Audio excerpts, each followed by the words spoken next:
So, Vikram Sampath, let me ask you, Savarkar's own definition of who is a Hindu, was that the beginning of the problem as we see it, as tensions between Hindus and Muslims even before independence? He said, the one who considers this vast stretch of land called Bharat from Sindhu, that is the Indus, to the Sindhu, which is the sea, as the land of one's ancestors and holy land, he is the one who will be termed and remembered as a Hindu.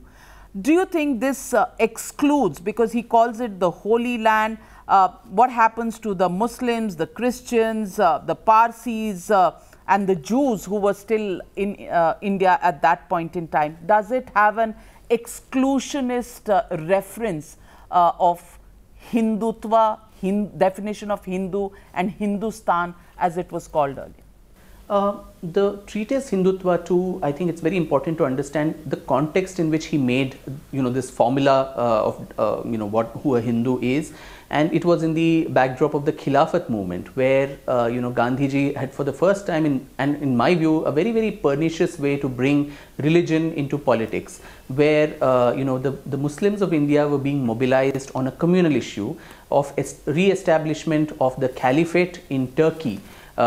Which the British had won in war, and the people of Turkey themselves wanted Mustafa Kemal Ataturk to lead the country. Whereas here in India, because a section of the Muslims, considered the caliph as a holy figure and a descendant of the prophet and so on, they were being mobilized, saying, we will help you agitate and re-establish the caliphate in Turkey, in return for which you need to support us in the non-cooperation movement.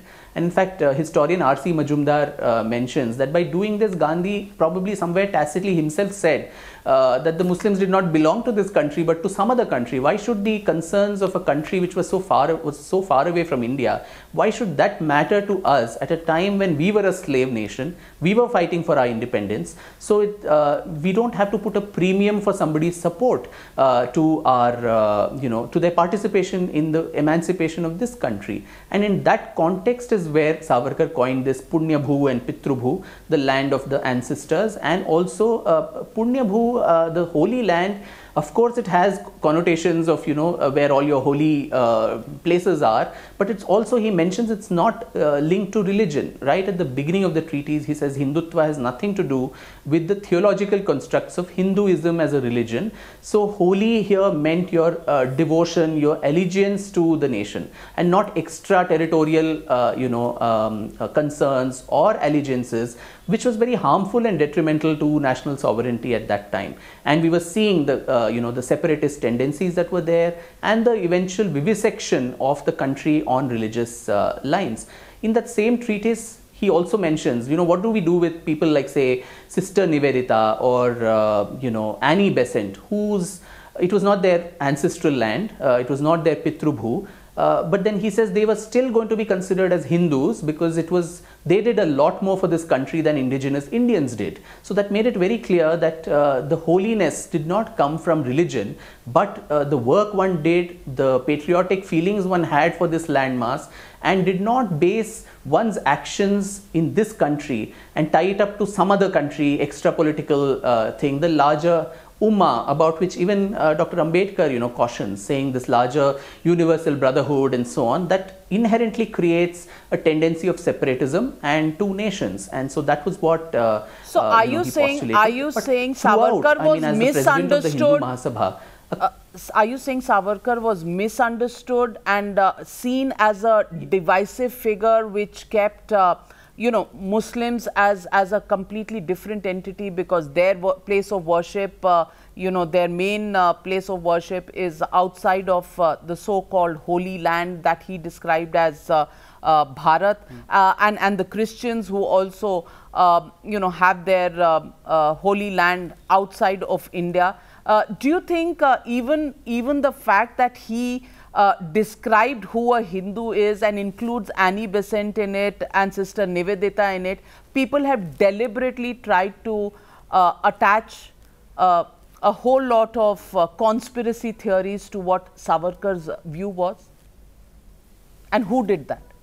I think the problem would have been solved if he had coined the term Bharatiya or Bharat, instead of Hindu. But then he has an explanation for that too, because saying what's in a name, as Shakespeare had said. He said in the case of our country, there is a lot to a name, because the word Sindhu Nadi, which the Arabs and others called as Hindu, and everything to the west, to the east of the Indus being called Al-Hind and so on. So there is a lot to the name, the history associated with it, the romance of it and all of that. So that name for him was important. But then I think the proof of the pudding is in eating it. And so the documents, whether it was his speeches, presidential speeches as the president of the Hindu Mahasabha, or even a document, Navika, that I unearthed, which probably very few people would know. There was a constitution of Free Hindustan State, which the Hindu Mahasabha came up in 1945, 5 years before the actual constitution of India was drafted, which has very, very similar views on secularism, on the role of minorities and so on. And Savarkar himself says there did not even be a ghost of suspicion in the minds of minorities that their legitimate rights, be it cultural, linguistic or religious rights, would be entrenched upon by this Hindu Rashtra, and everybody is equal in the eyes of the law. The majority community would not get any extra privileges on basis of numbers, and on the converse, the minorities also would not get any concessions on this basis. Everybody is free to practice and profess their religion, and in the Constitution of Free Hindustan, it explicitly mentions among 16 fundamental rights that it lists, one is freedom to practice, profess, preach their religion. There is no second class citizenship for any community. Everybody who has a domicile of 6 to 7 years in this country or have parents here is a citizen of India, and there is not going to be any state religion of Hindustan as a whole or to any of the provinces therein.